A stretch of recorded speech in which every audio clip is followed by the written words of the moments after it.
사랑합니다. 축복합니다. 감사합니다. 잘 될 겁니다.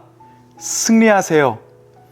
오늘도 일상 속에서 함께하는 분들과 그리고 스스로에게 이 기적의 언어를 선포하시고 담대하게 이긴 자로 살아가는 복된 하루가 되시기를 소망합니다. 특별히 오늘 저녁 집회에는 누리호 엔진 개발자이자 총괄 진행을 담당하셨고 세종꿈의교회 고등부 부장으로 섬기시는 김진환 집사님의 간증 시간이 있습니다. 어떤 은혜를 주실지 기대하는 마음으로 함께 예배 드릴 수 있으면 좋겠습니다. 저는 어렸을 때 만화 보는 걸 참 좋아했습니다. 그 중에서도 로봇 만화를 아주 좋아했는데 그 화려한 기술과 무기로 악당들을 무찌르는 모습을 보면 너무 통쾌하고 멋있어서 그 모습을 자주 따라하기도 했습니다. 그런데 지금 생각해 보니까 그때 만화들은 다 결론이 정해져 있었습니다. 권선징악이었죠. 악당들은 잠시 이기는 것 같다가도 결국은 도망가거나 패배하고 주인공이 잘 되는 그런 스토리였습니다. 그리고 어렸을 때는 세상이 다 그런 줄로만 알았습니다. 근데 여러분, 우리가 살아가는 삶을 보면 어떻습니까? 그렇지 않은 경우가 참 많이 있습니다. 선하지 않은 사람들, 다른 사람들을 이용하려는 사람들, 심지어 하나님을 믿지 않고 악심을 품고 비방하는 사람들이 잘 나가고 성공하는 모습을 보게 되어집니다. 상식대로라면 그런 사람들의 인생은 사방이 막혀야 합니다. 그런데 여전히 보란 듯이 잘 나가고 남 부러울 것 없이 떵떵거리며 살아가고 자식까지 좋은 학교 가서 잘 사는 걸 보면 참 이해되지 않는 때가 있습니다. 그리고 상대적으로 하나님을 믿고 기도하지만 잘 풀리지 않는 나의 삶을 보면 이런 생각도 들죠. 내가 하나님께 뭘 잘못했나? 내가 부족해서 그런 건가? 그런 정죄감이 들기도 합니다. 욥의 친구들의 논리가 욥을 향해 그거였죠. 너의 연약함과 그 죄 때문에 내가 고난받는 거야. 그런데 오늘 본문을 보면 그렇게 주장하는 친구 소발에게 욥은 이렇게 반문을 합니다. 어찌하여 악인이 생존하고 장수하여 세력이 강하냐? 그들의 집이 평안하여 두려움이 없고 하나님의 매가 그들 위에 임하지 아니하며. 악인이라고 해서 반드시 심판받는 것이 아니라 형통한 경우도 있다. 선한 사람은 형통, 악한 사람은 심판이라는 그런 너의 이분법적 공식은 틀렸다. 이것이 욥의 주장이었던 거죠. 그런데 우리가 살아가다 보면 정말 욥의 주장처럼 상식과는 다르게 악한 삶, 하나님이 없는 삶을 사는데도 형통해 보이는 사람이 있습니다. 그리고 하나님을 따르는 삶을 살지만 고난을 당하는 그런 사람도 있습니다. 그러나 그때 여러분, 하나님이 없는 형통을 부러워하지 마셨으면 좋겠습니다.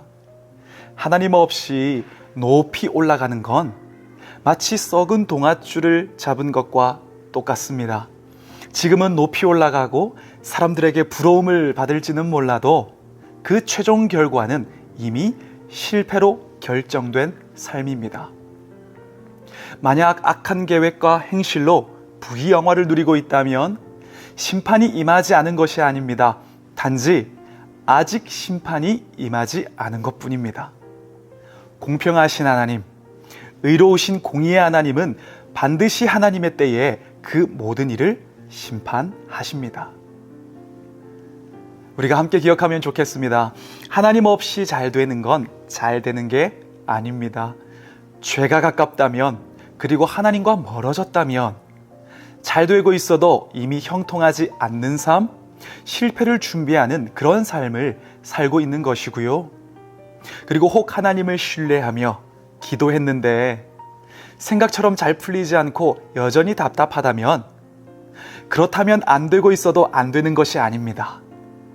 하나님과 동행하며 말씀으로 살고 있다면 그 사람은 이미 형통한 삶을 살고 있는 중입니다. 그 붙잡은 기도의 줄, 말씀의 줄, 순종의 줄이 하나님께서 계획하셨던 놀라운 반전의 미래로 우리를 이끌어 줄 것입니다. 지금 잘 되는 사람이 형통한 자가 아니라 하나님과 함께하는 사람이 형통한 자입니다. 우리의 형통 그리고 삶의 행복은 하나님의 손에 있다는 것을 우리가 기억하면 좋겠습니다. 그리고 그 사실 아래에서 그 하나님과의 관계의 줄을 다시 믿음으로 견고하게 붙잡는 그런 우리가 되었으면 좋겠습니다. 축구를 할 때 전반전에 3골을 허용했다고 해서 지는 것은 아니지요. 후반전에 4골을 넣는다면 이기는 경기가 됩니다. 전반전에 실수해도 괜찮습니다. 승부는 후반전에 나기 때문이지요. 아브라함도 요셉도 다윗도 인생의 전반전은 참 초라하고 패색이 짙었습니다. 그러나 끝까지 하나님을 붙잡으니까 후반전은 함께 하시는 하나님의 은혜로 형통의 주인공, 멋진 역전의 주인공이 되었습니다. 지금 여러분의 전반전이 힘겨웠다면 실망하지 말고 소망합시다. 이긴 자로 한 달 살기로 다시 예배합시다.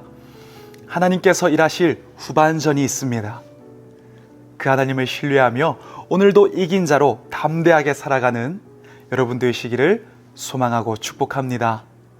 기도하겠습니다. 사랑의 아버지 하나님, 우리가 살아가면서 내가 붙잡을 수 있는 세상의 줄을 붙잡는 것이 아니라 하나님만이 나의 유일한 소망이라는 믿음 위에서 다시 하나님과의 관계를 붙잡음으로 이기는 삶, 하나님의 은혜로 승리하는 삶, 살아가는 우리 모두가 되게 하여 주시옵소서. 예수 그리스도 이름으로 기도드립니다. 아멘.